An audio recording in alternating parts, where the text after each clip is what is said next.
British ஆட்சி நடந்துகிட்டு இருந்த காலம் 1920களின் கடைசி. அப்போ நடந்த ஒரு உண்மை நிகழ்ச்சி இது.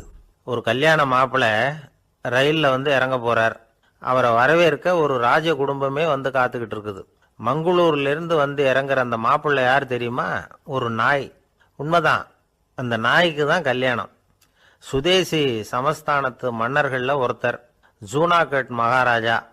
அவரோட வளர்ப்பு நாய் ரோஷனாரா. அதுக்கு கல்யாணம் பண்ணி வைக்கணும்னு ஆசைப்பட்டார். மாப்பிள்ளை தேடினார். மங்களூர் மகாராஜாவோட வளர்ப்பு நாய் ஒன்று இருந்தது, பேரு பாபி. இது ரெண்டுக்கும் கல்யாணம் நடத்த முடிவு பண்ணார். திருமணத்துக்கு வேண்டிய எல்லா ஏற்பாடுகளையும் பண்ணுங்க அப்படின்னு உத்தரவு போட்டார். ஆயிரக்கணக்கான அழைப்புதழ்கள், பல சமஸ்தான மன்னர்கள், ஜமீன்தார்கள், பிரிட்டிஷ் அதிகாரிகள், பெரிய பணக்காரங்க, இப்படி நிறைய பேருக்கு அழைப்புதழ்கள் அனுப்பி வச்சாங்க. பத்திரிகையை பார்த்தவங்கெல்லாம் திகைச்சு போயிட்டாங்களாம். இருந்தாலும் என்ன பண்ணுறது, ராஜாவே அழைக்கிறார், போகாமல் இருக்க முடியுமா? அந்த சமயத்தில் நாட்டின் கவர்னர் ஜெனரலாக இருந்தவர் இர்வின் பிரபு. அவருக்கும் ஒரு பத்திரிகை போயிருக்குது. வாங்கி பார்த்ததும் அவருக்கு பயங்கர எரிச்சல். உடனே குப்பை தொட்டியில் போட்டுவிட்டாராம். மாட்சிமை தங்கிய பிரிட்டன் சக்கரவர்த்தியின் பிரதிநிதியான தன்னை கேவலம் ஒரு நாயின் திருமணத்துக்காக அழைக்கிறதா அப்படின்னு அவருக்கு ஆத்திரம். இருந்தாலும் கல்யாணம் பிரமாதமாக நடந்துதான். கல்யாணத்தன்னைக்கு பொண்ணுக்கு ஸ்பெஷல் குளியல், தண்ணீருக்கு பதிலாக வாசனை திரவியங்கள், பன்னீர், குளிச்சதுக்கு அப்புறம் அலங்காரம், வைர மாலை, முத்து மாலை, ஏகப்பட்ட அலங்காரம். மாப்பிள்ளையை அழைக்கிறதுக்கு ரயில்வே ஸ்டேஷனில் ராஜ குடும்பமே காத்துக்கிட்டு இருக்குது. அவங்களோட வளர்ப்பு நாய்கள் 250. அத்தனை நாய்களுக்கும் பட்டு துணி போத்தி இருக்குது. முத்து வடங்கள் அணிவிச்சிருக்கிறாங்க. எல்லாம் ராஜ நாய்கள். அதுகளையும் வீதியில் நடக்க விடலையாம். அதுகளை சுமந்துக்கிட்டு போக அலங்கரிக்கப்பட்ட யானைகள் காத்துக்கிட்டு இருக்குதான். மாப்பிள்ளைக்கு வரவேற்பு எப்படி தெரியுமா? அது நடந்து வர்ற பாதை பூரா ரத்தன கம்பளம் விரிச்சிருக்குது. 2 பக்கமும் ராஜாங்க அதிகாரிகள் கைகட்டி நிற்கிறாங்க. அரசு படை வீரர்கள் அணிவகுப்பு மரியாதை செலுத்துகிறாங்க. அந்த நாய் ராஜ மரியாதையோடு நடந்து வருது. நகையெல்லாம் போட்டுக்கிட்டு வருது. திருமண மண்டபத்துக்கு சேருது. அங்கே கல்யாணம் அமோகமாக நடக்குது. இந்த திருமணத்தை முன்னிட்டு அந்த ஜூனாகட் சமஸ்தானத்துக்கு 3 நாள் விடுமுறை வேற. கல்யாணத்துக்கு வந்திருந்தவங்களுக்கெல்லாம் ஏக தடபுடலாக விருந்து, நாட்டியம் எல்லாம் பிரமாதமாக நடந்துதான். இந்த கல்யாணத்தில் கலந்துக்க வந்திருந்த மற்ற சமஸ்தானத்து மன்னர்கள், திவான்கள், அரச குடும்பத்தினர், இப்படி அவங்க 700 பேராம். அவங்க போகிறதுக்காக விசேஷ ரயில்கள்லாம் வேற விட்டுருக்காங்க. கல்யாணம் முடிஞ்சதும் அந்த நாய் தம்பதிகளோட பெரிய பெரிய மன்னர்கள்லாம் ஒன்றா உட்காந்து சாப்பிட்டாங்களாம். ஏர் கண்டிஷன் அறையில் அந்த தம்பதிகள் கொஞ்ச காலம் வாழ்ந்துருக்கிறாங்க. கொஞ்ச நாளில் மாப்பிள்ளைக்கு மரியாதை குறைய ஆரம்பிச்சுட்டுது. வெளியில் துரத்தி விட்டாங்களாம். அந்த பெண் நாய் மட்டும் ராஜ போகங்களை அனுபவித்து வந்துதான். இந்த கல்யாணத்தை பார்த்துட்டு தொடர்ந்து மற்ற சமஸ்தானத்து மன்னர்களும் நாய் திருமணங்கள் நடத்த ஆரம்பிச்சுட்டாங்களாம். இது உண்மையில் நடந்திருக்குது. இப்படி அது இருக்கட்டும். இப்போ நம்ம கதைக்கு வருவோம். ஒரு ராஜாவுக்கு ரொம்ப நாள் கழித்து ஒரு குழந்தை பிறந்துதான். அரண்மனை ஜோசியரை கூப்பிட்டுருக்கார் ராஜா. ஜோசியரே, என் மகன் வருங்காலத்தில் சிறந்த வாழ் வீரனாக வரணும்னு ஆசைப்படுறேன். வருவானாங்கிறத கொஞ்சம் பார்த்து சொல்லுங்களேன் அப்படின்னாராம். ஜோசியர் சொன்னார், மன்னா, உங்கள் புள்ள வாழ் வீரனாக வர்றது கஷ்டம். ஆனால் அவரும் உங்களை மாதிரியே நாய்க்குட்டிகள் பேரில் பிரியமாக இருப்பார். அதுகளுக்கு கல்யாணமும் பண்ணி வைப்பார் அப்படின்னாராம். அது எப்படி கண்டுபிடிச்சிங்க அப்படின்னு கேட்டிருக்கார் ராஜா. அரசே, உங்கள் பிள்ளைக்கு வாழ் மேலே உள்ள பிரியத்தை காட்டிலும் நாய் மேலே உள்ள பிரியம் அதிகம்ங்கிறதுக்கான அறிகுறி இப்போவே தெரியுது. நல்லா கவனித்து பாருங்க. அவர் வாழ்ன்னு கத்துறாரு அப்படின்னாரு. கவனித்து பார்த்துட்டு அப்படி எனக்கு காதில் விழலையே அப்படின்னாராம் மன்னர். அதனால தான் சொன்னேன், அவர் கத்துறது வாழ்ன்னு கத்தலை, வள்ளுன்னு கத்திக்கிட்டு இருக்கார். அதனால தான் அப்படி சொன்னேன் அப்படின்னாராம் அரண்மனை ஜோசியர். உங்கள் பையன் எப்படி சார் இருக்கான் அப்படின்னு விசாரித்தார் ஒருத்தர். அவன் என்ன சார், எதை சொன்னாலும் காதில் வாங்க மாட்டேங்கிறான், அவன் பாட்டுக்கு போகிறான் வர்றான் அப்படின்னு சொல்லி அழுத்துக்கிட்டார் அப்பா. பெரியவங்க சொல்கிறத சின்ன பிள்ளைங்க கேட்கறது இல்லைங்கிறது ஒரு குறை. பெரியவங்க சொல்கிறது சின்ன பிள்ளைங்க காதிலேயே விழறது இல்லைங்கிறது ஒரு குறை. இது கொஞ்சம் சீரியஸான விஷயம், கவனித்து பார்க்கணும். ஒரு குழந்தைக்கு காது சரியாக கேட்குதா இல்லையா அப்படிங்கிறத நாம தான் கவனித்து பார்த்து கண்டுபிடிக்கணும். அதுவாக நம்மக்கிட்ட தவழ்ந்து அப்பா எனக்கு காது கேட்கல, அழைச்சிட்டு போங்க டாக்டர்கிட்ட அப்படின்னுலாம் சொல்லிகிட்டு இருக்காது. அது சரி, ஒரு குழந்தைக்கு காது சரிவர கேட்குதா இல்லையா அப்படிங்கிறத முன்கூட்டியே நாம் தெரிஞ்சுக்கிறது எப்படி? அதுக்கு சில வழி இருக்குது. உங்கள் குழந்தைய கொஞ்சம் அப்படி கவனித்து பாருங்கள். அடிக்கடி ஜலதோஷம், காதில் அரிப்பு ஏற்படுதா? மூக்கு விரிவாகவும் அப்புறம் டான்சில், அடினாய்டு, சத அழற்சி இது மாதிரி ஏதாவது இருக்கா? வாயிலிருந்து எச்சில் ஒழுகுதா? குழந்தை வாயினால் சுவாசிக்குதா? பற்கள் முன்னாடி தள்ளி வளருதா? இதெல்லாம் அதுக்கு அறிகுறி. அப்புறம் இந்த வி, பி, டிஎஃப், டிஹெச் இப்படி இந்த ஒலிகள் சேர்ந்த வார்த்தைகளை குழந்தை சரியாக புரிஞ்சுக்காது. இப்போ உதாரணத்துக்கு பட்டுன்னு சொல்லு குழந்தை அப்படின்னீங்கன்னா அது கட்டுன்னு சொல்லும். அதாவது பட்டு சவுண்டை அதால் புரிஞ்சுக்க முடியல. அப்புறம் உங்கள் குழந்தை உங்களை உறக்க பேச சொல்கிறானா? அடிக்கடி கேள்வி கேட்குறானா? சாப்பிட்றப்போ கவனம் இல்லாமல் இருக்கானா? படிப்பில் போதுமான முன்னேற்றம் இல்லையா? வகுப்பில் சரியாக கவனிக்கிறது இல்லையா? இப்படிலாம் இருந்தால் ஆரம்பத்திலேயே டாக்டர்கிட்ட அழைச்சிட்டு போய் சிகிச்சையை ஆரம்பிச்சுடலாம், குணப்படுத்தி விடலாம்.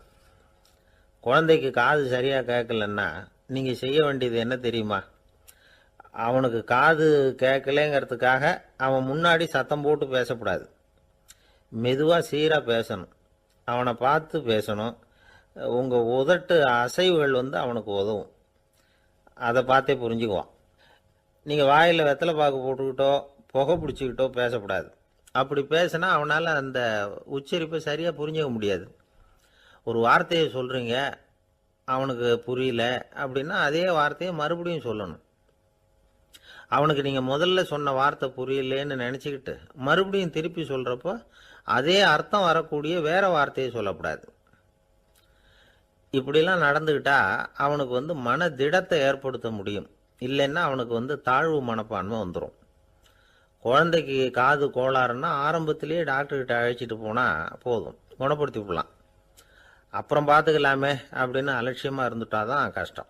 சில பேர் கோபத்தில் சின்ன பிள்ளைங்க காதை பிடிச்சி திருகிறது உண்டு. இது ரொம்ப தப்பு. காது கையோடு வந்துட்டா என்ன பண்ணுறது? ஒரு வேடிக்கை கதை. அது கதை தான், நிஜமாக நடந்ததில்லை. அது மாதிரி நடக்காது. ஒரு வேடிக்கைக்காக சொல்லப்படுற கதை.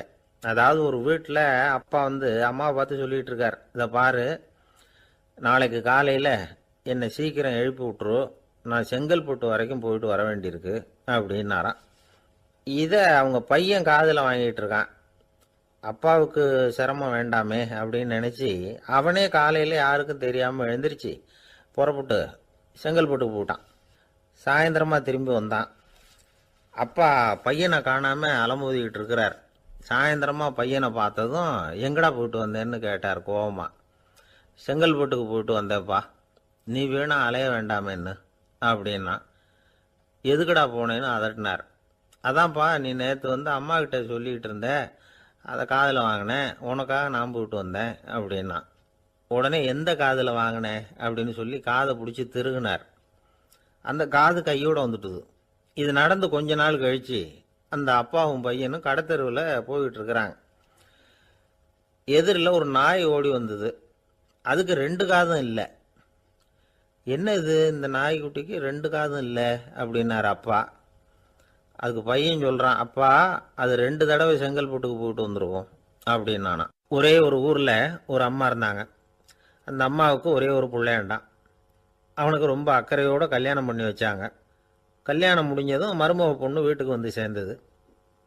அப்பாடா, என் கடமை முடிஞ்சுது, இனிமேல் அக்கடான்னு எங்கேயாவது ஒரு மூலையில் படுத்து கிடக்கலாம் அப்படின்னு நினச்சாங்க அந்த அம்மா. ஆனால் நினைக்கிறபடி எங்கே நடக்குது? அதுக்கப்புறம் தான் பிரச்சனையே ஆரம்பமாச்சு. மருமகள் குணம் சரியில்லை, ஒரு மாதிரி.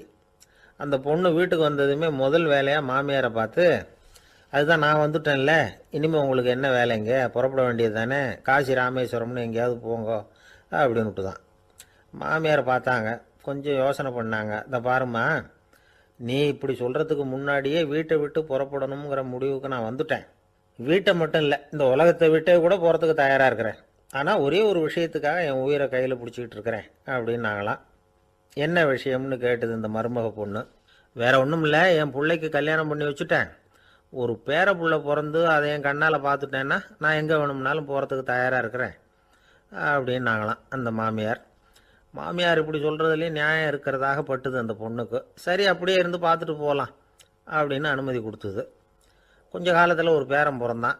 அந்த அம்மாவும் பேரனை கண்ணால் பார்த்துட்டாங்க. சரி பேரனை பார்த்தாச்சுல்ல, இனிமேல் புறப்பட வேண்டியது தானே அப்படின்னது மருமக பொண்ணு. மாமியார் பார்த்தாங்க. நீ சொல்கிறது சரிதாம்மா, அதில் ஒன்றும் தப்பு இல்லை. என்னோட பேரன் உங்களை அம்மா அப்பான்னு கூப்பிடுறத என் காது குளிர கேட்டுட்டு போயிடுறேனே அப்படின்னாங்களாம். சரி அந்த ஆசையை நிறைவேறட்டும் அப்படின்னு காத்துக்கிட்டு இருந்தாங்க. பேரன் வளர்ந்தான், நடந்தான், பள்ளிக்கூடம் போனால் பெரியவனானான். மருமக பொண்ணு மறுபடியும் மாமியாரை விரட்ட ஆரம்பிச்சுட்டுது, இன்னும் புறப்புள்ளையான்னு. இதை பாருமா, இது வரைக்கும் இருந்துட்டேன். பேரனோட கல்யாணத்தையும் கண்ணால் பார்த்தா தான் இந்த கட்டை வேகும் போல் இருக்குது அப்படின்னு சொல்லி ஒரு மாதிரியாக பேச ஆரம்பித்தாங்க. இதுவும் நியாயமான ஆசையாக தான் படுது அப்படின்னு அது யோசிச்சிருக்கு அந்த பொண்ணு. சரின்னு அதுக்கும் ஒத்துக்கிட்டது. உடனே பேரனுடைய கல்யாணமும் முடிஞ்சது ஒரு வழியாக. இனிமே ஒரு நொடி கூட இங்கே இருக்கக்கூடாது, புறப்படுங்க அப்படின்னு மாமியாரை விரட்டிச்சான் அந்த பொண்ணு. இப்போ அந்த மாமியார் தன்னோட மருமகளை பார்த்து சொல்கிறாங்க, இதோ கிளம்பிட்டேம்மா, என் மூட்டை முடிச்செல்லாம் கட்டிக்கிட்டேன், புறப்பட்டுவிட்டேன். அப்படியே நீயும் உன் துணிமணிகளை மூட்டை கட்டிக்கிட்டு கிளம்பிடும், என்னோட சேர்ந்து 2 பேருமா சேர்ந்து போயிடலாம் அப்படின்னாங்களாம். அந்த பொண்ணு முழிக்குது. முழிக்காதே, உனக்கும் ஒரு மருமக வந்துட்டா, இனிமேல் நீயும் ஒரு மாமியார் தானே, உனக்கும் இனிமேல் இங்கே வேலை இல்லை, புறப்படு அப்படின்னாங்களாம். அப்போ தான் அந்த பொண்ணு சிந்திக்க ஆரம்பிச்சுதான், தன்னோட தவறு புரிஞ்சுதான். இந்த தகவலை கேட்டுக்கிட்டு இருக்கிற மருமகள்லாம் இதை பற்றி கொஞ்சம் யோசித்து பார்க்கணுங்கிறதுக்காகத்தான் இதை சொல்கிறோம் மாமியார்கள் சார்பாக. கொஞ்ச நாளைக்கு முன்னாடி ஒரு பொண்ணை பார்த்து பேசுகிற சந்தர்ப்பம் கிடைச்சிது ஒரு கல்யாண வீட்டில். அந்த பொண்ணு சொல்லிச்சு, சார் எனக்கு கல்யாணம் ஆகி 15 வருஷம் ஆகுது, நான் மாமியார்கிட்ட சண்டை போட்டதே இல்லை அப்படின்னு ரொம்ப அடக்கமாக சொல்லிச்சு. அது எப்படிம்மா சாத்தியமாச்சுன்னு கேட்டோம். எனக்கு கல்யாணம் ஆகி 15 வருஷம்தான் ஆச்சு, ஆனால் என் மாமியார் செத்து போய் 20 வருஷத்துக்கு மேலே ஆயிட்டுது அப்படின்னுது. லோகமானிய பாலகங்காதர திலகர் இருந்தார்ல, அவருக்கு 15 வயசுலேயே கல்யாணம் நடந்துதான். மனைவி பேர் தபிபாய், ரொம்ப பெரிய குடும்பத்து பொண்ணு, நல்ல குணம். அவங்க குடும்பம் நடத்திக்கிட்டு இருக்கிறாங்க. அந்த காலத்தில் திருடர்கள் பயம் அதிகம். இந்த காலத்தில் மட்டும் என்னன்னு கேட்குறீங்களா? நீங்கள் கேட்குறது நியாயம்தான். இருந்தாலும் இந்த காலத்து திருடனுக்கும் அந்த காலத்து திருடனுக்கும் ஒரு முக்கியமான வித்தியாசம் உண்டு. அதாவது அந்த காலத்து திருடன்லாம் நியாயம் அநியாயம் பார்க்கறது உண்டு, இந்த காலத்தில் அப்படி பார்க்கறது இல்லை. அந்த காலத்தில் திருட வர்றவங்கள்ட்ட கூட ஒரு தார்மீக உணர்வு உண்டாம். அதாவது அப்போ உள்ள கொள்ளைக்காரங்க எதை களவாடினாலும் சரி, அரிசியை மட்டும் களவாடுறது இல்லையா, அப்படி ஒரு கொள்கை. அதனால பாருங்க, அந்த காலத்து பெண்கள் நகை நட்டுகளை பத்திரமா வைக்கணும்னா பெட்டியில் வைக்கிறது இல்லை, அரிசி பானையில் போட்டு வச்சு விடுறது. இப்போல்லாம் பேங்க்கில் சேஃப்டி லாக்கர்னு இருக்குல்ல, அது மாதிரி அந்த காலத்தில் சேஃப்டி லாக்கருங்கிறது அரிசி பானை. இந்த வளையல், மூக்குத்தி, தோடு இப்படி எதுவாக இருந்தாலும் அதில் போட்டு பத்திரமா வச்சுருவாங்க. திருடன் அரிசி பானை பக்கம் போகிறதில்ல. ஏன்னா சாப்பிட்ற விஷயத்தில் கை வைக்கக்கூடாது, அது பாவம் அப்படின்னு அவன் நினைக்கிறான்.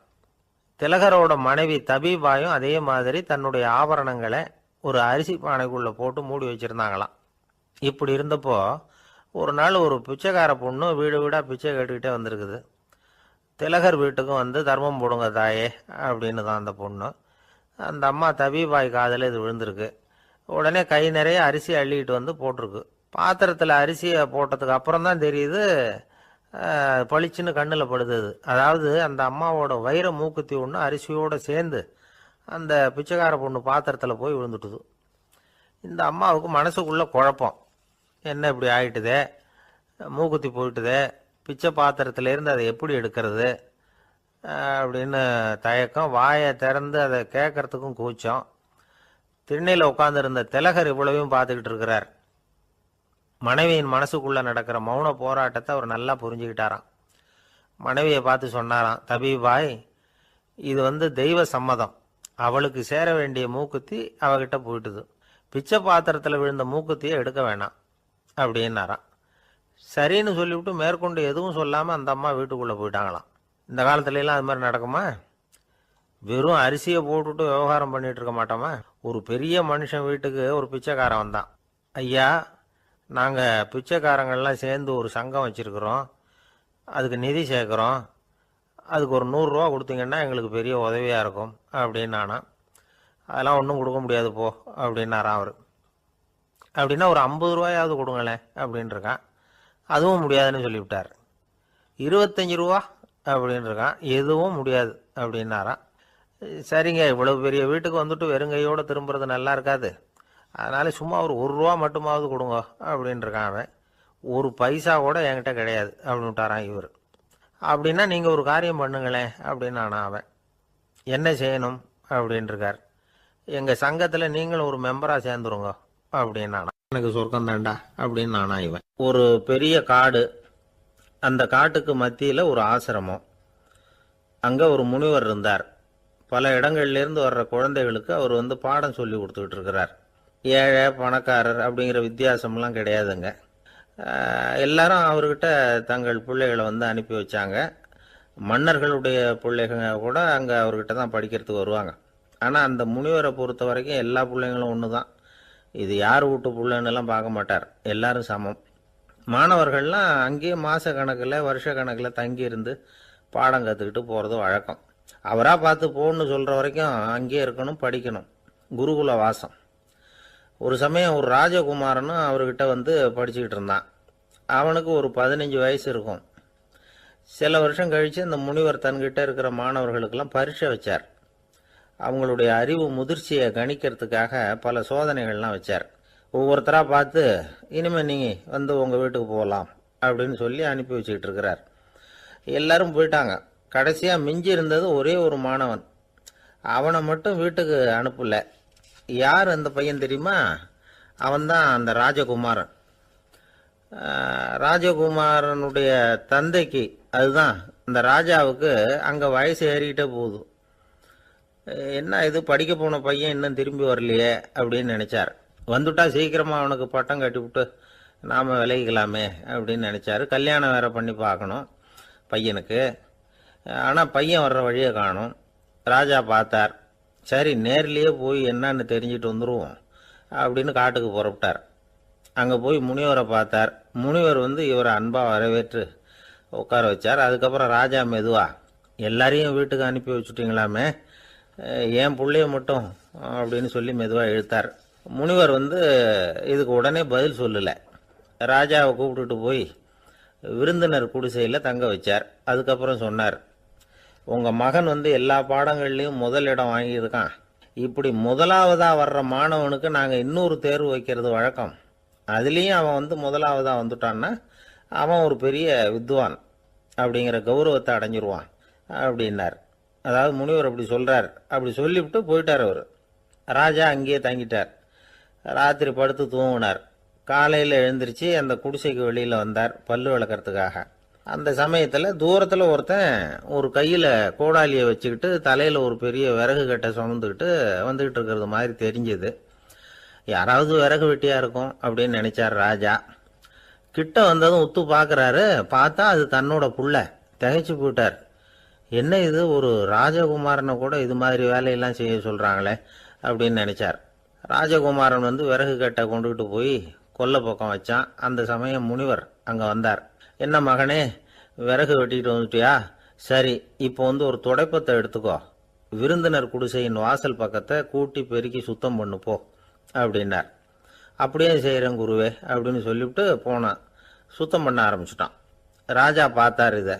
உடனே ஓடியாந்தார். மகனே, என்ன காரியம் பண்ணுற? துடைப்பத்தை கீழே போடுனார். இப்போ அந்த ராஜகுமாரன் சொல்கிறான், தந்தையே, இது என்னுடைய குருதேவரோட உத்தரவு. இங்கே நான் ஒரு மாணவன். இங்கே அரசனும் ஒன்று தான், ஆண்டியும் ஒன்று தான். குருதேவர் சொல்கிறத மறுக்காமல் செய்கிறது தான் எங்கள் கடமை அப்படின்னா. இந்த சமயம் முனிவர் அங்கே வந்தார். இவனை முதுகில் தட்டி கொடுத்தார். அப்புறம் ராஜா கிட்ட சொன்னார், அரசே, உங்கள் புள்ள எங்கள் கடைசி தேர்வுலையும் வெற்றி பெற்றுட்டான். பணிவு தான் மாணவர்களின் மிக உயர்ந்த குணம். குருநாதர் சொல்றது மனசுக்கு பிடிக்கலன்னா கூட மறுக்காம செய்யணும். அப்படி செய்யறதுனால எதை செய்யலாம் எதை செய்யக்கூடாது அப்படிங்கிற விவேகம் அவங்களுக்கு வந்துடும். செய்யக்கூடாததை கூட பெரியவங்க சொல்லிவிட்டா செஞ்சுதான் ஆகணும் அப்படிங்கிற பணிவு அவங்களுக்கு வந்துடும். இந்த குணம் வந்துட்டுதுன்னா அவங்க எத்தனை கடினமான வேலையா இருந்தா கூட ரொம்ப சுலபமா செஞ்சு முடிச்சிருவாங்க. தூக்கத்திலேயும் அப்புறம் துக்கத்திலேயும் தோண்டு போட மாட்டாங்க. இந்த பணிவும் விவேகமும் அவங்க கிட்ட மன உறுதியை ஏற்படுத்தும். அந்த உறுதி உங்க பையனுக்கு வந்தாச்சு. இனிமே அவனை நீங்க அழைச்சிட்டு போகலாம். அவன் நிச்சயமா பேரும் புகழும் பெறுவான் அப்படின்னார். ராஜா அவரை பார்த்து, குருதேவா புரிஞ்சுக்கிட்டேன், என்னை மன்னிக்கணும் அப்படின்னாரு. அதுக்கப்புறம் மகனை அழைச்சிக்கிட்டு நாட்டுக்கு திரும்பி வந்துட்டார். இந்த கதையை இன்று ஒரு தகவலில் சொல்லுங்க சார், உங்கள் நிகழ்ச்சியில் சொல்லுங்க சார் அப்படின்னு சொல்லி மாணவர்கள் கேட்டால் பணிவாக இருக்கிறது எப்படி அப்படிங்கிறத புரிஞ்சுக்குவாங்க அப்படின்னு சொன்னார் ஒருத்தர். சரி சொல்லுவோம், அதுக்கு முன்னாடி நேர்லேயே ஒரு பையன்கிட்ட சொல்லி பார்க்கலாமே அப்படின்னு தோணுச்சு. உடனே ஒரு பையனை கூப்பிட்டோம். ஏன்பா உங்கள் வாத்தியார் உனக்கு இது மாதிரி ஒரு பரீட்சை வச்சா என்ன பண்ணுவேன் அப்படின்னு கேட்டோம்.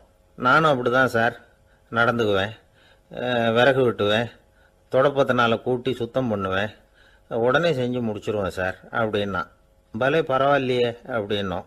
ஆமாம் சார், அப்படி செஞ்சாதானே வீட்டுக்கு அனுப்புவார், இல்லைன்னா இன்னொரு வருஷம் இங்கேயே இருந்து படின்னு சொல்லி விடுவாரே, அதனால் அப்படி செய்வேன் அப்படிங்கிறான் அந்த பையன். இந்த உலகத்தில் உண்மையாகவே வேதாந்தம் பேசுகிறவங்களும் உண்டு, உள்ளுக்குள்ளே வேற மாதிரி இருந்துக்கிட்டு வெளியில் வேதாந்தம் பேசுகிறவங்களும் உண்டு. ஒரு ஆள் இருந்தார், அவரு ஒரு கடை வச்சு வியாபாரம் பண்ணிக்கிட்டு இருந்தார். மகா கஞ்சன், யாருக்கும் எந்த உதவியும் செய்ய மாட்டார். எச்சில் கையென்ன ஈர கையை கூட உதற மாட்டார், அப்படிப்பட்ட மனுஷன். அந்த ஊருக்கு ஒரு முனிவர் வந்துக்கிட்டு இருந்தார். வருஷத்துக்கு ஒரு தடவை வருவார், ஒரு நாள் 2 நாள் இருப்பார், அப்புறம் போயிடுவார். அந்த முனிவர் வர்றப்போலாம் இந்த ஆள் எழுந்திரிச்சு ஓடி போய் அவரை வரவேற்பான். ரொம்ப பெரிய வேதாந்தி மாதிரி அவர்கிட்ட பேசிக்கிட்டு இருப்பான். காயமே இது பொய், வெறும் காற்றடைத்த பையும்மா, தர்மம் தலைகாக்கும்மா. பணம் என்ன சார் பணம், இன்னைக்கு ஒருத்தன் கையில் இருக்கும், நாளைக்கு ஒருத்தன் கையில் இருக்கும், எல்லாம் மாயம். எனக்கு தான் இன்னமும் இந்த சம்சார பந்தத்திலிருந்து விடுபடுறதுக்கு நேரம் வரலேம்மா.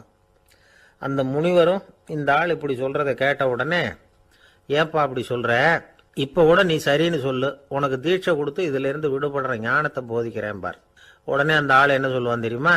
ஐயோ சாமி, இப்போ அது எப்படிங்க முடியும், பிள்ளைங்கள்லாம் சின்ன சிறுசுங்க, அதுகளுக்கெல்லாம் ஒரு கல்யாணம் காட்சின்னு செஞ்சு கடமையை முடிச்சுட்டா நீங்கள் சொல்கிறபடி செஞ்சு விடலாம்மா. சரி, இன்னும் முனிவர் போயிடுவார். அடுத்த வருஷம் வருவார், இவன் வழக்கம் போல் வேதாந்தம் பேசுவான். சரி தீட்சை கொடுக்குறேன் வா அம்பார். பேரம்பேத்தியை பார்க்கணும், கோர்ட்டில் கேஸ் ஒன்று இருக்குது, அது முடியணும் அப்படின்னு தயங்க ஆரம்பிச்சிருவான். எல்லாம் சொல்லுவான், ஆனால் குடிக்கிறதுக்கு தண்ணி கூட கொடுக்க மாட்டான். ரொம்ப வருஷம் கழித்து மறுபடியும் ஒரு நாள் அந்த ஊருக்கு முனிவர் வந்தார், இவன் கடைக்கு வந்தார். அப்புறம் அங்கே கல்லாவில் நம்ம ஆள் இல்லை, அவன் புள்ள தான் உட்காந்துருக்கிறான். அப்பாவை போலவே புள்ளையும் எழுந்திரிச்சு ஓடியாந்து முனிவரை வரவேற்றான். அப்பா எங்கன்னு விசாரிச்சார் முனிவர். ஐயோ அதை ஏன் கேட்குறீங்க சாமி, உங்ககிட்ட தீட்சை வாங்கி இந்த சம்சார பந்தத்திலேருந்து விடுதலை பெறணும்னு சொல்லிக்கிட்டே இருப்பார், அது நிறைவேறாமலே போய் சேர்ந்துட்டார். போன மாதம் ஒரு நாள் திடீர்னு நெஞ்சு வலிக்குதுன்னார், அவ்வளவுதான் போட்டுன்னு போயிட்டார் அப்படின்னு புலம்புனான் பையன். இதை கேட்டதும் முனிவர் சிரிச்சாரான். அவன் எங்கடா போவான், உன் அப்பா எங்கேயும் போகல, இதோ வாழை ஆட்டிக்கிட்டு உன் காலடியிலே இருந்துக்கிட்டு இருக்கான் பார் அப்படின்னு சொல்லி அங்கே நின்றுக்கிட்டு இருந்த ஒரு நாயை சுட்டி காட்டினாரான். என்ன சாமி சொல்கிறீங்க அப்படின்னு ஆச்சரியமாக கேட்டிருக்கான் பையன். உடனே முனிவர் அந்த நாயோட தலையில் ஒரு தட்டு தட்டி பேசுகிறா அப்படின்னாரான். உடனே அந்த நாய் வந்து வேதாந்தம் பேச ஆரம்பிச்சுட்டு தான், காயமே இது போய் வெறும் காற்றடைத்த பைய அப்படின்னு தான். முனிவர் சொன்னார், அடே இப்போவும் ஒன்றும் கெட்டு போகல, நீ விரும்புனா சொல்லு, உனக்கு தீட்சை கொடுத்து என் பின்னாடியே அழைச்சிட்டு போயிடுறேன், அங்கே அழைச்சிட்டு போய் உனக்கு ஞானத்தை போதிக்கிறேன், வர்றியா அப்படின்னு கேட்டிருக்காரு. உடனே அந்த நாய் சொல்லிச்சான், ஐயோ அதை ஏன் கேட்குறீங்க சாமி, நான் உண்ணாமல் தின்னாமல் ஏராளமான சொத்து சேர்த்து வச்சுட்டேன், என் பிள்ளைங்க அதோட பெருமை தெரியாமல் ராத்திரி நேரம்லாம் கதவை திறந்து போட்டுட்டு தூங்கிடுவாங்க, அதனால் இப்படி நாயாக பிறந்து ராத்திரி பகலாக சுற்றி சுற்றி வந்து காவல் காத்துக்கிட்டு கிடக்கிறேன், இப்போ எப்படி சாமி வர முடியும் அப்படின்னு கேட்டுதான்.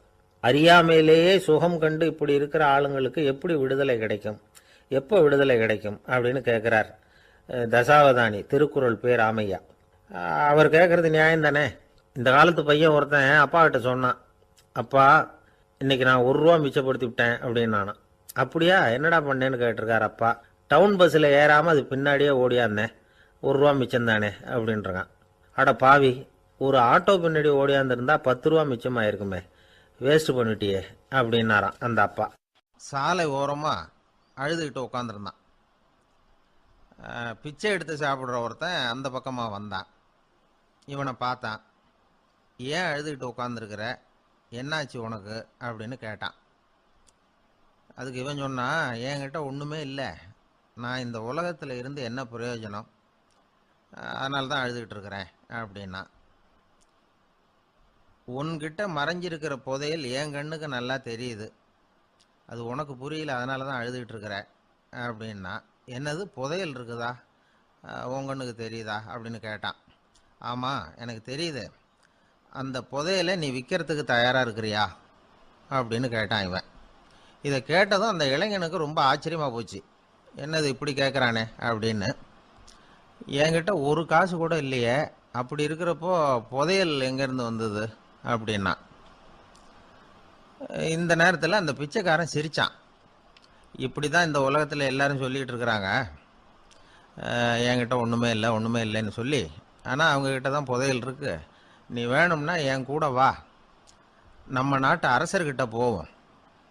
உங்ககிட்ட இருக்கிற புதையலை அவர் நல்ல விலைக்கு எடுத்துக்குவார் அப்படின்னா. அது எப்படி உனக்கு தெரியும்னா, இதுக்கு முன்னாடியும் இது மாதிரி பல பேரை நான் ராஜா கிட்ட அழைச்சிட்டு போயிருக்கிறேன். அதனால தான் உன்னை பார்த்தேன், உன்னையும் கூப்பிடுறேன். நீ சரின்னு சொன்னால் உன்னை அழைச்சிட்டு போகிறேன். உங்ககிட்ட இருக்கிற புதையலை அவர் நல்ல விலை கொடுத்து எடுத்துக்குவார் அப்படின்னு சொன்னான். இவன் இப்படி சொல்கிறது அந்த இளைஞனுக்கு ஒன்றுமே புரியல. இது என்னது இந்த ஆள் இப்படி சொல்லிகிட்டு இருக்கிறான், நம்மக்கிட்ட என்ன இருக்குது, அதுவும் இல்லாமல் இவனே பிச்சை எடுத்து சாப்பிட்டுக்கிட்டு இருக்கிறான், இவன் போய் நம்மளை ராஜா கிட்ட அழைச்சிட்டு போகிறதா போகிறேங்கிறானே என்ன அப்படின்னு சொல்லி அவன் யோசனை பண்ணான். என்ன யோசிக்கிற, உனக்கு பணம் வேணும்னா என்னோட வா அப்படின்னா. இளைஞன் ஒரு முடிவுக்கு வந்தான். சரி, இங்கேயே உட்காந்துக்கிட்டு இருக்கிறத விட அங்கேயாவது போய் பார்ப்போமே, இங்கே அழுதுட்டு உட்காந்துருக்கிறதுல என்ன பிரயோஜனம், ஏதோ கூப்பிட்றான் போய் பார்த்துட்டு வருவோமே அப்படின்னு சொல்லி அவன் கூட புறப்பட்டான். பிச்சைக்காரன் முன்னாடி போயிட்டே இருக்கிறான், இந்த இளைஞன் பின்னாடி நடந்து போயிட்டுருக்கான். ரெண்டு பேரும் அரண்மனையை நோக்கி போகிறாங்க. பாதி வழி போயிருப்பாங்க. வழியில் அந்த பிச்சைக்காரன் சொன்னான், இதை பாரு, முன்னாடியே சில விஷயங்களை நாம் பேசிக்க வேண்டியிருக்கு. சரியாக தெளிவாக முடிவு எடுத்துக்கிட்டு அதுக்கப்புறம் ராஜா கிட்ட போகணும். ஏன்னா அங்கே போய் அது முடியாது இது முடியாதுன்னு நாம் நமக்குள்ளே சண்டை போட்டுக்கிட்டு இருக்க முடியாது. ராஜாவுக்கு விலையை பற்றி கவலையே இல்லை, எவ்வளவு சொன்னாலும் நமக்கு பணம் கிடைச்சிரும். ஆனால் அதுக்கப்புறம் நான் இதை விற்கிறதுக்கு தயாராக இல்லைன்னு சொல்லிடக்கூடாது. அதனால் புதையலை விற்கிறதா இல்லையாங்கிறத இங்கேயே தெளிவாக முடிவு செஞ்சுக்கணும். இல்லைன்னா ராஜா கிட்ட போய் அங்கே போய் குழப்பிக்கிட்டு இருக்க முடியாது அப்படின்னு சொன்னான். இளைஞனுக்கு ஒன்றுமே புரியல. என்ன சொல்கிற நீ, என்கிட்டயா புதையலா, எங்கே இருக்குது அப்படின்னு சொல்லி குழம்பி போனான். இப்போ அந்த பிச்சைக்காரன் சொன்னான், இதை பாரு, இப்போ உதாரணத்துக்கு உன்னுடைய கண்களை எடுத்துக்கோ, அதுக்கு நீ என்ன விலை கேட்டுற போகிற. நான் அதுக்கு ராஜா கிட்டே இருந்து ஒரு 50,000 ரூபா வாங்கி தர முடியும். உன்னுடைய இருதயத்தை கொடுக்குறியா, 20 லட்சம் ரூபா வாங்கி தரேன். மூளையை கொடுக்குறியா, 30 லட்சம் வாங்கி தரேன். என்ன சொல்கிற அப்படின்னு சொல்லி இந்த பிச்சைக்காரன் பேசிக்கிட்டே போகிறான். இளைஞனுக்கு கோபம் வந்துட்டுது. என்ன உளர்ற, உனக்கு என்ன பைத்தியமா, கண்ணையும் மூளையையும் இருதயத்தையுமா விற்பாங்க, என்ன விலை கொடுத்தாலும் அதையெல்லாம் நான் விற்கிறதுக்கு தயாராக இல்லை, நான் விற்க மாட்டேன், அதை கொடுத்துட்டு நான் என்ன பண்ணுறது, இப்படி நான் மட்டும் இல்லை யாருமே இதை விற்கிறதுக்கு தயாராக இருக்க மாட்டாங்க அப்படின்னு சொன்னான் அந்த இளைஞன். இவன் இப்படி சொன்னதும் அந்த பிச்சைக்காரன் வாய் விட்டு சிரிக்க ஆரம்பிச்சுட்டான். இப்போ பைத்தியமானது நானா நீயா, லட்சக்கணக்கான கோடிக்கணக்கான ரூபாய் பொறுமானம் உள்ள பொருள்களை உங்ககிட்டயே வச்சுக்கிட்டு விற்க முடியாதுன்னு சொல்கிற நீ தான் ஏழை, என்கிட்ட ஒன்றுமே இல்லைன்னு மரத்தடியில் உட்காந்து அழுதுகிட்டு இருக்கிறியே அப்படின்னு சொன்னான். இன்றைக்கி பார்த்தீங்கன்னா பல பேர் தன்கிட்ட புதைஞ்சிருக்கிற ஆற்றலை புரிஞ்சிக்க முடியாமல் அவதிப்பட்டுக்கிட்டு இருக்கிறாங்க. நம்மக்கிட்ட என்ன இருக்குங்கிறது அவங்களுக்கு தெரியறதில்ல. அதனால தான் என்கிட்ட ஒன்றுமே இல்லைன்னு சொல்லி அழுதுகிட்டு இருக்கிறாங்க. இதை விளங்க வைக்கிறதுக்கு பெரியவங்க சொல்கிற கதை இது. நம்மக்கிட்ட இருக்கிற புதையலை நாம் தான் தோண்டி எடுக்கணும். உண்மையான புதையலுங்கிறது உள்ளே இருக்குது, ஆனால் அதை வெளியில் தேடுற ஆசாமிகள் தான் அதிகம். சராசரி மனித இயல்பு அப்படி. நம்மக்கிட்ட விலை மதிக்க முடியாத பகுத்தறிவு இருக்குது, அதை வச்சுக்கிட்டு வாழ்க்கையில் முன்னேறத்துக்கு முயற்சி பண்ணணும். என்கிட்ட ஒன்றுமே இல்லைன்னு நினச்சி ஓரமாக உட்காந்துடக்கூடாது. முயற்சி செஞ்சால் முடியாத காரியம் எதுவுமே இல்லை. ஒரு ரயில்வே ஸ்டேஷன் பக்கம் வெளியில் ஒரு டாக்ஸி நின்றுக்கிட்டு இருந்தது. அந்த பக்கமாக வந்த ஒருத்தர் டாக்ஸி டிரைவரை பார்த்து சொன்னார், ஐயா, உங்கள் வண்டியில் பின் சீட்டில் ஒரு மணி பர்ஸு கிடக்கு, யாரோ மறந்து விட்டுட்டு போயிருக்கிறாங்க அப்படின்னார். இல்லை அது காலி பர்ஸு தான், நான் தான் அதை அங்கே போட்டு வச்சுருக்கிறேன்னார் டிரைவர். ஏன்னு கேட்டார் அவர். இதுக்கு டிரைவர் சொன்னார், அதை பார்க்குற யாராவது அதை எடுத்துக்கலாம்ங்கிற ஆசையிலையாவது சவாரிக்கு வருவாங்க, அதுக்காக தான் போட்டு வச்சுருக்கிறேன் அப்படின்னார். வாங்க மாட்டேங்கிறான் சார் அப்படின்னு சொல்கிறது உண்டு. அது எப்படி காதில் வாங்கிக்காமல் இருக்க முடியும்? காதுங்கிறது எப்பவும் திறந்தே இருக்கக்கூடிய ஒன்று தானே. சில பேர் பேசிக்கிட்டே இருப்பாங்க, நாமும் கேட்டுக்கிட்டே தான் இருப்போம். அவர் என்ன சொன்னார் திருப்பி சொல்லு அப்படின்னு சொன்னால் சொல்ல தெரியாது. காது சரியாக கேட்டாலும் நாம் பேசுகிறத மற்றவங்க சரியாக கேட்குறாங்களா அப்படிங்கிறது சந்தேகம்தான். இந்த சந்தர்ப்பத்தில் ஒரு உண்மையை நாம் புரிஞ்சுக்கணும். அதாவது என்னென்னா, கேட்பதுங்கிறது வேற, கவனிக்கிறதுங்கிறது வேற. அதாவது கேட்கறதுன்னா அது ஹியரிங், கவனிக்கிறது அப்படின்னா அது லிசனிங். கேட்கறதுங்கிறது தன்னிச்சையாக நடக்கக்கூடிய ஒரு செயல். இப்போ ஒரு சாலையில் நடந்து போயிட்டுருக்குறோம், எவ்வளவோ சத்தம் நம்ம காதில் வந்து விழுந்துக்கிட்டு இருக்கு. கார் போகிற சத்தம் கேட்குது, பறவை ஒரு மரத்துலேருந்து கத்துது, அந்த சத்தம் கேட்குது, இப்படி நிறைய வந்து காதில் விழுந்துக்கிட்டு இருக்கு. ஆனால் கவனிக்கிறதுங்கிறது எப்படின்னா, நம்ம முழு மனசை செலுத்தி உன்னிப்பாக கேட்கறது. எத்தனையோ சத்தத்துக்கு நடுவில் தன்னுடைய குழந்தை அழற சத்தத்தை தாய் தெரிஞ்சுக்க முடியுது இல்லையா, அது மாதிரி. விவரம் தெரிஞ்சவங்கலாம் என்ன சொல்கிறாங்கன்னா, கவனித்தல் அதாவது லிசனிங் அப்படிங்கிற செயலில் 3 அம்சங்கள் இருக்கிறதாக சொல்கிறாங்க. அது என்ன 3 அம்சங்கள் அப்படின்னா, முதல்ல காதால் கேட்கறது, இது முதல் அம்சம். ரெண்டாவது என்னன்னா கேட்டதை புரிஞ்சுக்கிறது. மூணாவது என்னன்னா என்ன புரிஞ்சுக்கிட்டோங்கிறத தெரிவிக்கிறது, ஃபீட்பேக் அப்படின்னு சொல்கிறோமே அது. ஒரு ஆசிரியர் வகுப்பில் பாடம் நடத்திக்கிட்டு இருக்கிறார். வெறுமனே கேட்குற குழந்தை ஒரு காதால் வாங்கி இன்னொரு காதால் விட்டுடும். அதாவது கேட்குற குழந்தை அப்படி செய்யும். ஆனால் கவனிக்கிற குழந்தை கேட்டதை புரிஞ்சுக்கும். என்ன புரிஞ்சுக்கிட்டேன்னு கேட்டால் பதில் சொல்லும். இதுதான் கேட்கறதுக்கும் கவனிக்கிறதுக்கும் உள்ள வித்தியாசம். ஒரு புள்ளி விவர கணக்கு என்ன சொல்லுது தெரியுமா? ஒரு மனிதன் எழுதுறது மூலமாக 6% அறிவை பெருக்கிக்கிறானா, எழுதுறது மூலமாக. படிக்கிறது மூலமாக 19% அறிவை பெருக்கிக்கிறானா. பேசுறது மூலமாக 30% அறிவை பெருக்கி கொள்ளுகிறான் அப்படின்னு சொல்கிறாங்க. ஆனால் பாருங்க, கவனிக்கிறது மூலமாக 45% அறிவை பெருக்கி கொள்ளுகிறான் அப்படிங்கிறது புள்ளி விவரம். அதனால் வந்து கற்றலின் கேட்டல் நன்று அப்படின்னு சொல்கிறாங்க இல்லையா, அது இதுதான். அதனால் கவனிக்கிறது மூலமாக அதிக அறிவை நாம் வந்து பெருக்கி கொள்ள முடியும். கேள்வி ஞானம்தான் ரொம்ப சிறந்தது அப்படிங்கிறார் வள்ளுவர். அதாவது கவனித்து கேட்கணும், அதுதான் முக்கியம். இப்போ மற்றவங்க சொல்கிறத நல்லா கவனிக்க முடியாதபடிக்கு நாமே சில தடைகளை ஏற்படுத்திக்கிறோம், அல்லது நம்ம அறியாமலே அப்படி ஒரு தடை உண்டாயிடுது. அந்த தடைகளை தாண்டணும் அல்லது தகர்த்து எறியணும் அப்படிங்கிறது பெரியவர்கள் சொல்லுகிற யோசனை. அது என்ன தடைகள் அப்படின்னா, நமக்கு தெரியாத இவர் என்ன சொல்லிட போகிறார் அப்படிங்கிற நினப்பு, இது ஒரு தடை. சொல்லி முடிக்கிறதுக்கு முன்னாடியே குறுக்க பேசுறது, மனசு அங்கேயும் இங்கேயும் அலையிறது, இதெல்லாம் தான் தடைகள். ஆசிரியர் பாடம் நடத்துகிறார் அப்படின்னா மாணவர்கள் அக்கறையாக கவனிக்கணும், அப்போ தான் பரீட்சையில் பாஸ் ஆக முடியும். வீட்டுக்குள்ள கணவன் சொல்கிறத மனைவி கவனித்து கேட்கணும், மனைவி சொல்கிறத கணவன் கவனித்து கேட்கணும், இல்லைன்னா குழப்பமாயிடும். ஒரு அம்மா கோயிலுக்கு போனாங்க, சேலையில் ஒரு முடிச்சு போட்டிருந்தாங்க. எதுக்கு சேலையில் முடிச்சு போட்டு வச்சுருக்குறீங்க அப்படின்னு கேட்டாங்க. எங்கள் வீட்டுக்காரர் ஒரு கடிதத்தை மறக்காமல் தபால் போட்டியில் போட்டுடணும்னு சொன்னார், ஞாபகத்துக்காக முடிச்சு போட்டு வச்சுருக்கிறேன் அப்படின்னாங்க. கடிதத்தை பெட்டியில் போட்டுட்டிங்களா அப்படின்னு கேட்டாங்க. அது எப்படிங்க முடியும், அவர் கடிதத்தை என்கிட்ட கொடுக்க மறந்துட்டாரே அப்படின்னாங்களாம். அதனால் மறக்கப்படாதுன்னு நினச்சிக்கிட்டே மறந்து விடுறது, இப்படி ஒரு வாழ்க்கை. அதனால் வாழ்க்கையில் நமக்கு இருக்கிறது செவிச்செல்வம் ரொம்ப முக்கியமானது. நிறைய கேட்கணும், சொல்கிறத விட கேட்கணும், கேட்கறத விட முக்கியம் கவனிக்கிறது. அப்படி கவனிக்கிறது மூலமாக நம்முடைய வாழ்க்கையில் வெற்றி பெறணும்.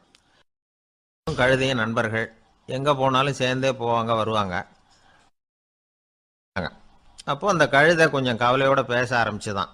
அதோ பாரு, அங்கே ஒரு புதர் தெரியுது இல்லையா, இந்த புதருக்குள்ளே ஒரு சிங்கம் இருக்குது, அந்த பக்கமாக நான் போகிறப்போ வர்றப்போலாம் அது என்கிட்ட வம்பு வளர்க்குது, தகராறு செய்யுது, என் மேலே பாயுது, என்னை தாக்குது, ஏன்னு தெரியல அப்படின்னுது. இதை கேட்டதும் அந்த குரங்கு சொல்லிச்சு, இனிமேல் கவலைப்படாத, இந்த தடவை நான் உன்னை காப்பாற்றுறேன்னுது. அதுக்கப்புறம் ஒரு நாள் அந்த குரங்கும் கழுதியும் அந்த புதர் பக்கமாக போய்கிட்டு இருந்தாங்க. எதிர்பார்த்தது மாதிரியே நடந்தது. அந்த சிங்கம் எதிரில் வந்தது, கழுதியை பார்த்தது, உடனே அது மேலே பாய ஆரம்பிச்சுட்டுது. அவ்வளவுதான். உடனே இந்த குரங்கு என்ன பண்ணிச்சு தெரியுமா, கிடுகிடுன்னு ஒரு மரத்து மேலே ஏறி உட்காந்துக்கிட்டுது.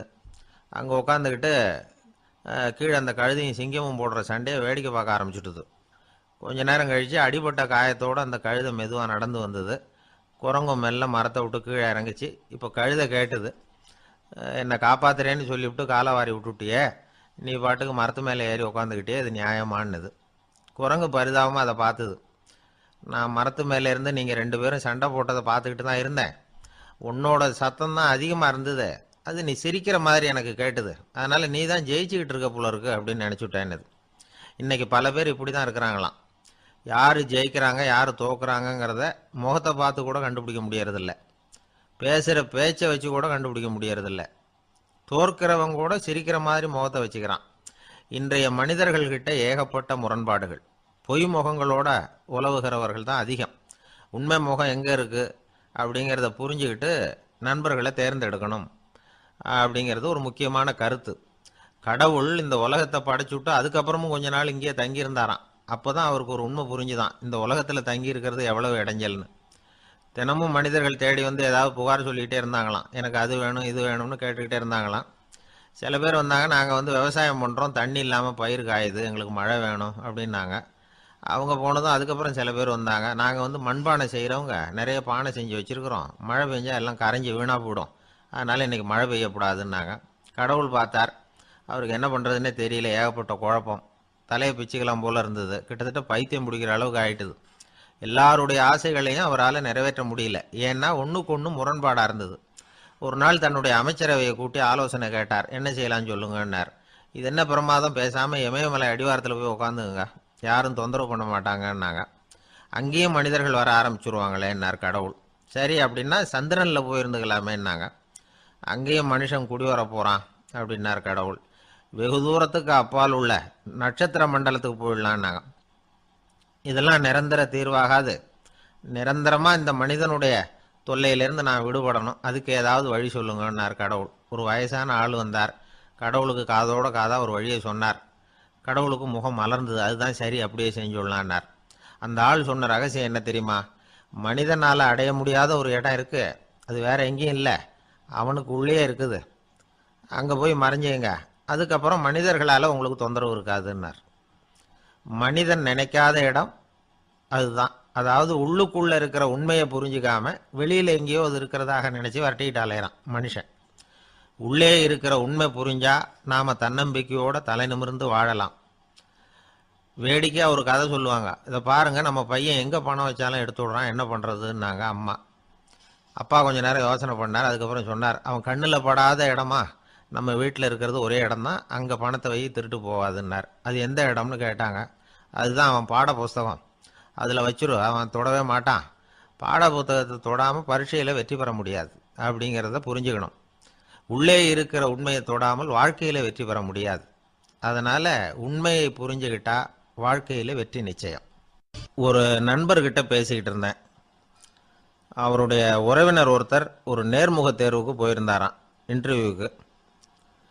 ரொம்பவும் பொறுப்பாகவும் கவனமாகவும் செயல்பட வேண்டிய பதவிக்கான நேர்காணல் அது. இவர் வந்து எழுத்து தேர்வில் ஏராளமான மதிப்பெண்கள் வாங்கிவிட்டார். அதனால் அதை பற்றி கவலை இல்லை. இப்போ நேர்முக தேர்வில் தேர்வு பெறணும். ஏராளமான சான்றிதழ்கள் வச்சிருந்தார். நேர்காணலில் கேட்கப்பட்ட எல்லா கேள்விகளுக்கும் சரியான பதில் தான் சொன்னார். இருந்தாலும் பாருங்கள், அந்த நேர்முக தேர்வில் அவர் தேர்ந்தெடுக்கப்படலை. என்ன காரணம் அப்படின்னு பின்னாடி விசாரித்தப்போ தான் விவரம் தெரிஞ்சுதான்.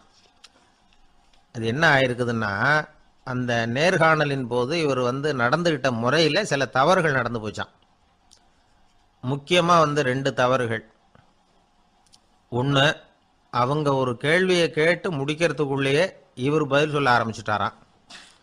2வது என்னன்னா, இவர் நாற்காலியில் தாராளமாக இயல்பாக சாஞ்சி உட்காராம நாற்காலி முனையில் உட்காந்துருந்தாராம். இந்த 2 விதமான செயல்பாடுகளும் இவர் வந்து அவசரப்படுறவர், பதற்றப்படுறவர் அப்படிங்கிறதுக்கான அடையாளங்கள். அதாவது கேள்வியை கேட்டு முடிக்கிறதுக்குள்ளேயே முந்திக்கிட்டு பதில் சொல்கிறது. 2வது, நாற்காலியில் இயல்பாக தாராளமாக உட்காராம நாற்காலி முனையில் உட்கார்றது. பார்க்க போகிற வேலைக்கு அவசரம், பதற்றம் இது 2 இருக்கப்படாதான். அதனால் மார்க் இருந்தும் சர்டிஃபிகேட் இருந்தும் அந்த வேலை வாய்ப்பு அவருக்கு கிடைக்கல. வேலை கொடுக்குறவங்க நம்மக்கிட்ட இருந்து என்ன தான் எதிர்பார்க்குறாங்க, இதை தெரிஞ்சு வச்சுக்கிறது நல்லது. முதல்ல மற்றவர்களுடன் தொடர்பு கொள்ளும் திறமை. அதாவது எபிலிட்டி டு கம்யூனிகேட். நீங்கள் நினைக்கிறத அழகாக தொகுத்து வகைப்படுத்தி சொல்ல தெரியுதான்னு பார்ப்பாங்க. உங்கள் திட்டங்களை அடுத்தவங்க ஏற்றுக்கொள்ளக்கூடிய விதத்தில் வெளிப்படுத்துறதுக்கு உங்களால் முடியுதான்னு பார்ப்பாங்க. இதுக்கு என்ன செய்யறது? குழப்பம் இல்லாமல் சிந்திக்கணும், குழப்பம் இல்லாமல் பேசணும். ரெண்டாவது விஷயம் என்னென்னா புத்திசாலித்தனம், அதாவது இன்டெலிஜென்ஸ். ஏற்றுக்க போகிற வேலையை நல்ல விதமாக செய்ய முடியுமா உங்களால்? அதை எந்தெந்த வழியில் செய்யலாம் அப்படிங்கிறத உங்களால் தீர்மானிக்க முடியுமா? அந்த வேலைக்கான புது புது யோசனைகளை உங்களால் சொல்ல முடியுமா அப்படின்னு பார்ப்பாங்க. இது இன்டெலிஜென்ஸ். மூணாவது தன்னம்பிக்கை, அதாவது செல்ஃப் கான்ஃபிடென்ஸ். உங்களுக்கு அது உண்டா அப்படிங்கிறத கவனிப்பாங்க. எந்த சூழ்நிலையையும் சமாளிக்கணும், எப்படிப்பட்ட மனிதர்களையும் சமாளிக்கிற தைரியம் வேணும், அடுத்தவங்களை நமக்கு சாதகமாக திருப்பக்கூடிய தன்னம்பிக்கை வேணும். நாலாவது பொறுப்புகளை முன்வந்து ஏற்றுக்கொள்ளுதல், வில்லிங்னஸ் டு அக்செப்ட் ரெஸ்பான்சிபிலிட்டி. பொறுப்புகள்லேருந்து நழுவி போக ஆசைப்படாமல் செஞ்சு முடிக்கணும். அஞ்சாவது முன் வருதல், இனிஷியேட்டிவ். வேலையோட முக்கியத்துவம் உணர்ந்து அதை ஏற்றுக்கிட்டு தகுந்த நடவடிக்கைகளை தயங்காமல் எடுக்கிறதுக்கு முன் வரணும். ஆறாவது என்னன்னு கேட்டிங்கன்னா தலைமைத்துவம், லீடர்ஷிப். 4 பேருக்கு தலைமை தாங்கி நல்ல விதத்தில் நடந்துக்க தெரியுதா? ஏழாவது கற்பனை திறன், இமேஜினேஷன். சில பிரச்சனைகள் வரக்கூடும் அப்படின்னு முன்கூட்டியே யூகிச்சு அதுக்கு தகுந்த மாதிரி நடவடிக்கை எடுக்கிற திறமை உண்டா அப்படிங்கிறத பார்ப்பாங்க. எட்டாவது என்னன்னா வளைந்து கொடுத்தல், ஃப்ளெக்சிபிலிட்டி. சூழ்நிலைக்கு தகுந்த மாதிரி, மாற்றங்களுக்கு தகுந்த மாதிரி அனுசரித்து நடந்துக்கிறதுக்கு தெரியுதா உங்களுக்கு அப்படிங்கிறத கவனிப்பாங்க. அடுத்தது திறமைகளை வெளிக்கொணரும் திறமை, இன்டர்பர்சனல் ஸ்கில்ஸ். அடுத்தவங்க கிட்ட இருக்கிற திறமையை கண்டுபிடிச்சி அதை நல்ல விதத்தில் ஊக்கப்படுத்தி பயன்படுத்த தெரியுதா அப்படின்னு பார்ப்பாங்க. ஆறாவது சுய அறிவு, செல்ஃப் நாலெட்ஜ். அடுத்தவங்க நம்மளை பற்றி என்ன நினைக்கிறாங்க அப்படிங்கிறத நம்மளால் புரிஞ்சிக்க முடியுதாங்கிறது முக்கியம். அடுத்தது போட்டி மனப்பான்மை, காம்படிட்டிவ்னஸ். அடுத்தவங்களை ஒப்பிட்டு பார்த்து அதை விட ஒரு படி மேலே வரணுங்கிற குணம் வேணும். இதுக்கு அடுத்தது என்னென்னா குறிக்கோளை வெல்லுதல், கோல் அச்சீவ்மெண்ட். குறிக்கோளை சவாலாக எடுத்துக்கிட்டு அதை அடையணும். அப்புறம் வேறுபட்ட திறமைகள், ஒகேஷனல் ஸ்கில்ஸ். பதவிக்கு வேண்டிய திறமைகள் தவிர மற்ற திறமைகள் எதுவும் உண்டாங்கிறது முக்கியம். நமக்கு வேலை கொடுக்கணும்னு நினைக்கிறவங்க நம்மக்கிட்ட இருந்து இவ்வளவும் எதிர்பார்ப்பாங்க. அதுக்கு தகுந்த மாதிரி நம்மளை நாமே தயார்படுத்திக்கணும். ஆனாலும் நான் உங்ககிட்ட சொல்கிறதுக்கு ஒரு முக்கியமான செய்தி இருக்குது. அதை நான் உங்ககிட்ட ஒப்படைக்கணும்னு நினைக்கிறேன். அது என்னோட அப்பா அவருடைய கடைசி காலத்தில் என்கிட்ட ஒப்படைச்சிட்டு போன செய்தி. வாழ்க்கையில் அது எனக்கு ரொம்ப உபயோகப்பட்ட ஒரு கருத்து. எங்கள் அப்பா என்கிட்ட கொடுத்த ஒரு பொக்கிஷம் அது. அதை இப்போ நான் உன்கிட்ட கொடுத்துட்டு போகிறேன். இப்போ உனக்கு இது புரியாது, ஏன்னா இன்னும் நீ பெரிய மனுஷன் ஆகலை. அதனால் இப்போ நான் உங்ககிட்ட கொடுக்கறத நீ பத்திரமா வச்சிரு. பிற்காலத்தில் அது உனக்கு உபயோகப்படும். இது ஒரு திறவுகோல் மாதிரி. பெரிய பெரிய பொக்கிஷங்களின் கதவுகளை இது திறந்து விடும் அப்படின்னு சொல்லி விஷயத்தை சொன்னார். மகனுக்கு அந்த விஷயம் அப்போ புரியல. அதனால பிற்காலத்தில் அதுதான் அவருடைய வாழ்க்கையை மாற்றி அமைச்சுதான். சரி, அப்பா சொன்ன அப்பேற்பட்ட செய்தி என்ன? அது ஒன்றும் பெரிய விஷயம் இல்லை, எளிமையான ஒரு கருத்து தான். அவர் என்ன கருத்து சொன்னார்னா, மகனே, யாராவது உன்னை மனம் நோகும்படி செஞ்சுட்டா அதை பற்றி 24 மணி நேரத்துக்கு தியானம் பண்ண போகிறதாகவும் அதுக்கு பிறகு பதில் சொல்கிறதாகவும் சொல்லிவிடு, அவ்வளவுதான் அப்படின்னாராம். அதாவது யாராவது நம்மளை திட்டுனா உடனடியாக பதில் சொல்லக்கூடாது. இதை பற்றி யோசிக்கிறேன், இதுக்கு நாளைக்கு பதில் சொல்கிறேன் அப்படின்னு சொல்லிவிடணும், அவ்வளோதான். இதுதான் அந்த அப்பா சொன்ன கருத்து. சின்ன வயசில் இது என்ன பேர்பட்ட ஒரு பெரிய ரகசியமா, இது ஒரு பெரிய விஷயமா அப்படின்னு தான் தோணும். அந்த பையனுக்கும் அப்படி தான் தோணிச்சான். ஆனாலும் அப்பா சொன்ன அந்த கடைசி வாசகம் அது அப்படிங்கிறதுனால அதை அப்படியே மனசில் பதிய வச்சுருந்தார். அந்த இளைஞர் ஒரு பெரியவர் ஆனார் ஒரு காலத்தில். அவரை ஒருத்தர் ஒரு கட்டத்தில் அவமானப்படுத்தி விட்டாராம். உடனே அவர் சொன்னார், ஐயா, இதை பற்றி நான் 24 மணி நேரம் தியானிக்கணும். அப்படித்தான் எங்கள் அப்பா எனக்கு சொல்லி கொடுத்துருக்காரு. அவர் இப்போ இல்லை. அவர் பேச்சுக்கு மதிப்பு கொடுக்க வேண்டியது என்னுடைய கடமை. அதனால் தயவு பண்ணி மன்னிச்சுக்குங்க. 24 மணி நேரம் பொறுத்து திரும்பி உங்களுக்கு பதில் சொல்கிறேன் அப்படின்னாராம். அவர் தியானம் பண்ணார். அதுக்கப்புறம் அவருக்குள்ள ஒரு சின்ன தெளிவு ஏற்பட்டு போச்சான். அதாவது சில நேரங்களில் அவமதிப்பு கூட சரிதான்னு கூட அவருக்கு தோணிச்சான். அதாவது அவன் அப்படி பேசுனதில் ஒன்றும் தப்பு இல்லையே, நாமளும் அப்படிதானே நடந்துக்கிட்டோம் அப்படிங்கிறதெல்லாம் அவருக்கு தெரிஞ்சு போச்சு. மறுநாள் அந்த ஆளுகிட்ட போனார். ஐயா நன்றி, நீங்கள் சொன்னது சரிதான், அது ஒரு அவமதிப்பு இல்லை, உண்மையான பேச்சு தான். நீங்கள் என்ன முட்டாள்னு சொன்னீங்க, யோசிச்சு பார்க்குறப்போ அது சரிதான்னு எனக்கும் தோணுது, நான் அப்படி தான் இருக்கிறேன் அப்படின்னாராம். சில சமயம் இது மாதிரி யோசிக்கிறப்போ அந்த அவமதிப்பே ஒரு பொய் அப்படின்னு புரியும். அதுவே பொய்ங்கிறப்போ அதுக்காக நாம் எதுக்கு மனம் புண்படணும் அப்படின்னு நினைப்பார். அது மட்டும் இல்லை, அது ஒரு பொய்ன்னு சொல்கிறதுக்கு கூட அந்த ஆள்கிட்ட போக மாட்டார். பொய்ன்னா அது பொய் தானே, அதுக்காக ஏன் கவலை பண்ணணும். கவனிக்கிறது மூலமாகவும் தியானிக்கிறது மூலமாகவும் மெல்ல மெல்ல அவர் மற்றவர்களின் செயல்களை விடவும் தன்னுடைய எதிர்வினைகளின் மீது தான் அளவு கடந்த விழிப்புணர்வு கொண்டவராக மாறினார் அப்படிங்கிறார் ஒரு பெரிய ஞானி. தியானம்ங்கிறது ஒரு எளிமையான புரிந்து கொள்ளல் மட்டும்தாங்கிறார் அவர். மௌனமாக உட்கார்ந்துருக்கிறது இல்லை தியானம், மந்திரத்தை ஓதிக்கொண்டிருப்பதில்லை தியானம், மனதின் நுண்ணிய வேலைத்தனங்களை புரிந்து கொள்வதுதான் தியானம் அப்படிங்கிறார். அப்படி புரிஞ்சுக்கிறப்போ நமக்குள்ள ஒரு மாபெரும் விழிப்புணர்வு பிறகுது. அது மனசிலிருந்து பிறக்கிறது இல்லை, ஆன்மாவிலிருந்து பேரறிவிலிருந்து பிறகுது. இதுதான் பெரியவர்கள் சொல்லியிருக்கிற முக்கிய கருத்து. இந்த காலத்திலே ஒரு அப்பா இருந்தார். கடைசி காலத்தில் மகனை கூப்பிட்டார். மகனே, உனக்காக நான் விட்டுட்டு போகிறது இந்த பெட்டி தான். இது எங்கள் அப்பா என்கிட்ட ஒப்படைச்சிட்டு போனது, இதை உன்கிட்ட நான் ஒப்படைச்சிட்டு போகிறேன்.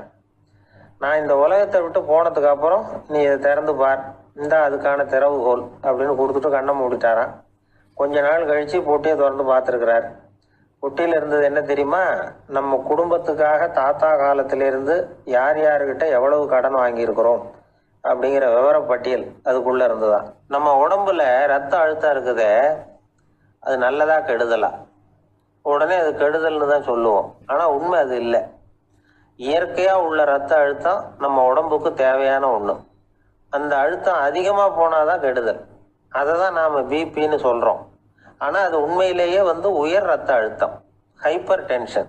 இதயம்ங்கிறது ஓயாமல் வேலை செஞ்சுக்கிட்டு இருக்கிற ஒரு பம்பு. இதயம் சுருங்கி ரத்தத்தை பம்பு செய்கிறப்போ ரத்த அழுத்தம் கூடுதலாக இருக்கும்.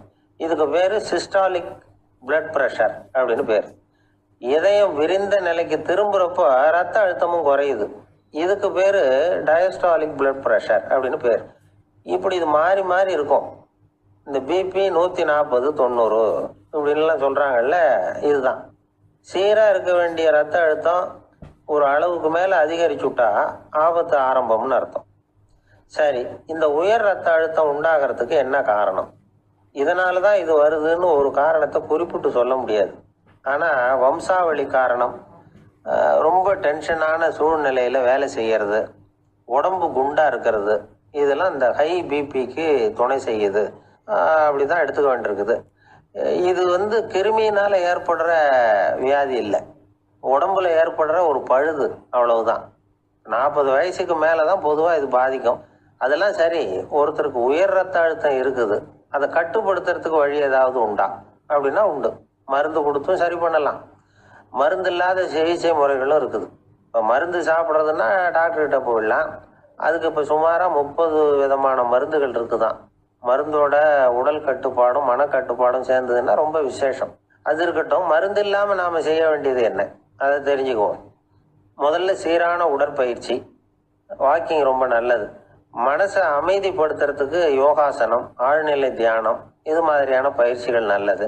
ஒரு காலத்தில் யோகாசனம் பண்ணுங்க, தியானம் பண்ணுங்கன்னு சொன்னால் ஒரு மாதிரியாக பார்த்தாங்க. இப்போ மருத்துவ நிபுணர்களே அதெல்லாம் ரொம்ப அவசியம்தான் அப்படின்னு சொல்கிறாங்க. இன்னொரு அதிசய சிகிச்சை முறை இப்போ வழக்கத்துக்கு வந்திருக்குது. பயோ ஃபீட்பேக் அப்படின்னு பேர். மூளையின் அழுத்த அலைகளை பதிவு பண்ணி அதை மறுபடியும் உடம்புக்குள்ளே செலுத்தி இந்த ரத்த அழுத்தத்தை சீராக்கி போடுறாங்க. சில பேருக்கு இந்த ஹை பிபி பார்டர் லைனில் இருக்கும். அவங்களுக்கெல்லாம் மருந்துகள் அவசியம் இல்லை. வாழ்க்கை முறையில் சில மாற்றங்களை பண்ணிக்கிட்டாவே போதும். பிஹேவியரல் மாடிஃபிகேஷன்ஸ்னு சொல்கிறாங்க. அது எப்படின்னா, பரபரப்பான வாழ்க்கை முறையை தவிர்க்கணும். புகைப்பிடிக்கிற பழக்கம், மது அருந்தும் பழக்கம், இதெல்லாம் இருந்தால் விட்டுடணும். சாப்பாட்டில் உப்பை குறைக்கணும். கொழுப்பு சத்து ஆகாரங்களை குறைச்சிக்கணும். முடிஞ்சால் விட்டுடலாம். குடும்பத்தில் ஏற்கனவே யாருக்காவது ஹை பிபி இருந்தால் சந்ததிகள் ஜாக்கிரதையாக இருக்கணும். நடுத்தர வயசை அடைஞ்சவங்க அப்பப்போ அந்த பிபி செக் பண்ணிக்கிறது நல்லது. டாக்டர் சொல்கிறத நம்மளில் பல பேர் சரியாகவே கேட்கறது இல்லை. அதனால தான் இடைஞ்சல். ஒரு ஆள் பிபின்னு சொல்லி டாக்டர்கிட்ட போனான். உடம்பு குண்டா இருக்கு, அதை குறைக்கணும், முதல்ல தினமும் உடற்பயிற்சி பண்ணு அப்படின்னார். சரின்னு சொல்லிவிட்டு வந்தான், செஞ்சான். கொஞ்ச நாள் கழிச்சு மறுபடியும் டாக்டர்கிட்ட போனான். என்னப்பா எக்ஸசைஸ் பண்ணியா அப்படின்னு கேட்டார். தினமும் பண்ணினேன் டாக்டர்னா. என்ன பண்ணேன்னு கேட்டார்.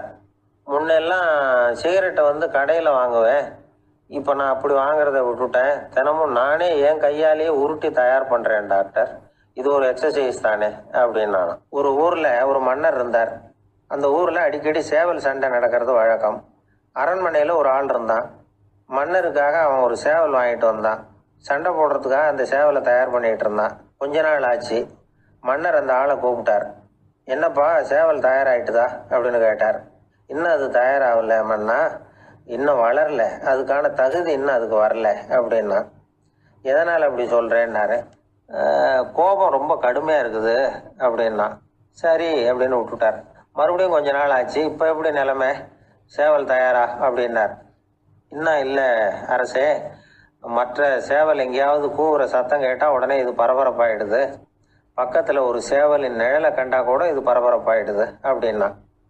சரி இன்னும் கொஞ்ச நாள் ஆகட்டும்னு விட்டுட்டார். கொஞ்ச நாள் ஆச்சு. இப்போ மறுபடியும் விசாரித்தார். இன்னும் நம்ம சேவலுக்கு அந்த தகுதி வரலமன்னா, போராட்ட உணர்வு அதுக்கு இன்னும் இருந்துக்கிட்டு தான் இருக்குது, உள்ளே மெதுவாக தான் எரிய ஆரம்பிச்சிருக்குது போராட்ட உணர்வு, அப்படி இருக்கக்கூடாது, அது பற்றி எரிய வேண்டாமா அப்படின்னா. இன்னும் கொஞ்ச நாள் ஆச்சு. இப்போ எப்படின்னு கேட்டார். இப்போ அவன் சொன்னான், மன்னா கிட்டத்தட்ட அது போருக்கு தயாராகிட்டுது அப்படின்னு நினைக்கிறேன்னா. எதனால் அப்படி சொல்கிற அப்படின்னு கேட்டார். மற்ற சேவலின் குரலை கேட்டால் அது அசைகிறதே இல்லை, ஒரு பொம்மை மாதிரி ஆயிடுது, அதுக்கு உள்ள ஒரு நுட்பமான விழிப்புணர்வு வந்துட்டுது, அதனால் அது அமைதியாக இருக்குது, மௌனமாக இருக்குது. இனிமேல் அதுக்கு இணையான சேவலே கிடையாது, வெற்றி பெற அது போராட வேண்டிய அவசியமே இல்லை, அதை பார்த்த உடனே எதிரி சேவல்கள் பயந்துட்டு ஓடி போடும் அப்படின்னு சொன்னானான். அந்த சேவலை வளர்த்தவர் வந்து சி சிங் சு அப்படின்னு பேர். சுசுகி சொன்ன கதையும் அது. ஞானிகள் வந்து என்ன சொல்கிறாங்க தெரியுமா, அந்த சேவலின் ரகசியத்தை நீயும் கற்றுக்கொள், நீ அப்படி ஆயிடு, சண்டை போடாமலே வெற்றிகள் பெறுகிற நுட்பத்தை புரிந்து கொள். இதுதான் ஞானிகள் உபதேசம். ஒரு குருக்கிட்ட ஒருத்தன் போயிருக்கிறான். எனக்கு சண்டை போட கற்றுக் கொடுங்கன்னா.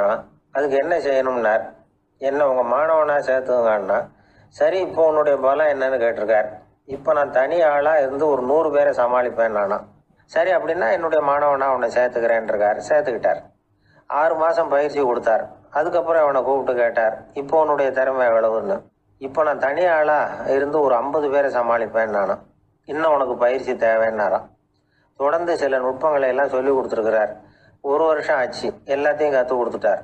அப்புறம் கூப்பிட்டு கேட்டார், இப்போ உன்னுடைய திறமை எப்படிப்பா, எதிரிகள் எத்தனை பேரை உன்னால் சமாளிக்க முடியும்னாராம்.